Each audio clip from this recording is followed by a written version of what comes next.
Today we're going to talk about how Justin Baldoni has decided to fight back in the court of public opinion against the allegations made against him by Blake Lively.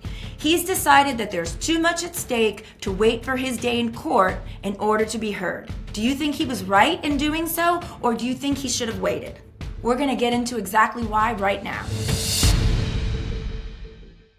So there's controversy around the idea or the concept of whether or not Blake Lively and Justin Baldoni should be trying their case in the court of public opinion, or should they be waiting and trying their case in a court of law.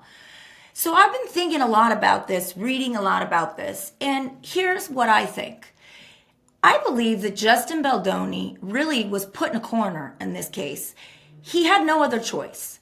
Because I don't know, most of you may not know, or many of you may not know, or maybe you do know, or maybe have heard. Within 2 days of Blake Lively filing her complaint with the California Civil Rights Department, Justin Baldoni was canceled, in other words, fired from WME, the William Morris Agency, which is one of the biggest and most well-known, most powerful talent agencies in California. Within 2 days. So she files a complaint. There's no judge that oversees it. There's no opinion made. There's no determination of its credibility, whether or not her allegations are correct, whether or not they're incorrect.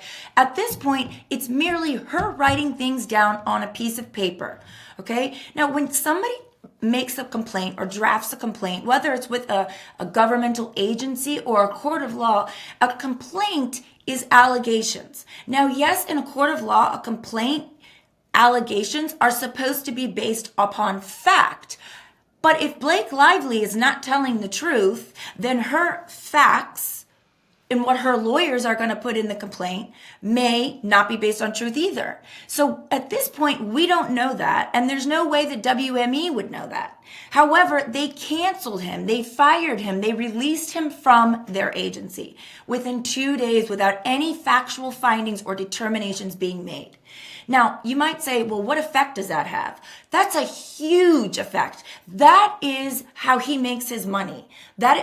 Being represented by this big agency can make or break a Hollywood actor director such as Justin Baldoni, who we all know is not as well known as Blake Lively and her husband Ryan Reynolds. This is a huge deal. It's a huge strike against him. It's almost like putting him on a blacklist in Hollywood. So what does he do? How does he respond? In addition to WME canceling him, Justin Baldoni was also awarded a specific award from the Vital Voices, awarding him for his awareness, his efforts, and making people aware of domestic violence in the production of the movie It Ends With Us.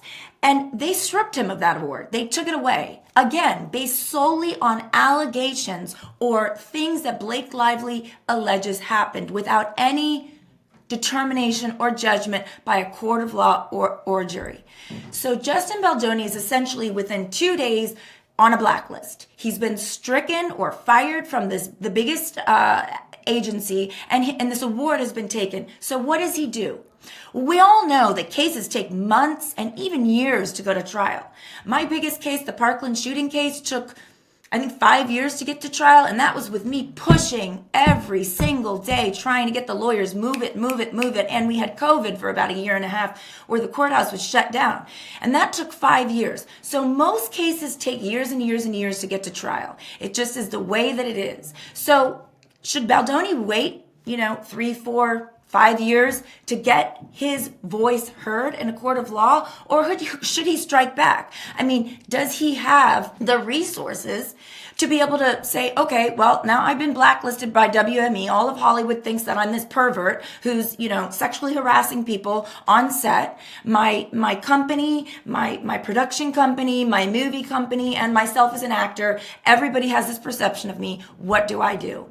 So what he decided to do is, I'm not waiting for a court of law. I'm going to try my case in a court of public opinion. He had his lawyer open a website, start a website with all of the information, all of the text messages, all of the behind the scenes footage that directly conflicts the allegations of Blake Lively. And what happened? The public opinion is that Justin Baldoni is in the right. Now, I'm not saying that this is true because, yes, could Justin Baldoni have released only partial text messages? Could he have released only parts of behind the scenes footage? Of course. And we won't know that until he goes to court. But in my opinion, somebody who is not guilty of these allegations is going to fight like hell like Justin Baldoni. I have always said, if I'm accused of something that I know that I did not do, I'm going to be pissed. I am going to fight back. I'm not going to invoke my right to remain silent. I'm not going to ask for my lawyer. And I sure as heck am not going to wait to fight this case in the court of law. I'm going to do exactly what Justin Baldoni did. I'm going to set the record straight. I'm going to show you, here are the text messages. Here are the conversations between the staff members, between the writers, between the producers. Here's everything that she did. Here's the video footage. And here is what really happened to show you that I'm not a pervert. I'm not a sexual predator. I did not sexually harass anyone. I bent over backwards to accommodate this woman, and everything that she's saying is false. If I'm him, this is exactly what I'm going to do. This is exactly the way that I'm going to do it. I'm going to set the record straight, and I'm going to try my case in the court of public opinion. And I think his strategy has worked. I think it has turned the tables. And now, when they get to court and they try this in a court of law, we will get to see what's real, what's not real. You know, is Blake Lively's case the right way? Did this really happen to her? Or is it the way that Justin Baldoni says it went down? Or many times it ends up being something right in the middle. We'll see. But if he is truly innocent of these allegations and he did not do the things that she says he did, this is his way to fight back. This is his way to turn the tables. And this is the way to ensure that he can endure a career in Hollywood and not be blacklisted for the next 3, 4, 5 years that it takes for this case to be litigated in a court of law. I mean, we're talking about this is his bread and butter. And he's fighting back because he doesn't want people to look at him and go, oh, we're not hiring this pervert. We're not letting him, we're not selling the book rights to this guy. He's not, he's not trustworthy. He's committing, horrific kind of acts against women, and we don't want him. We're going to put him in this sort of category with Harvey Weinstein and others like that, and he's not going to be able to get work in Hollywood.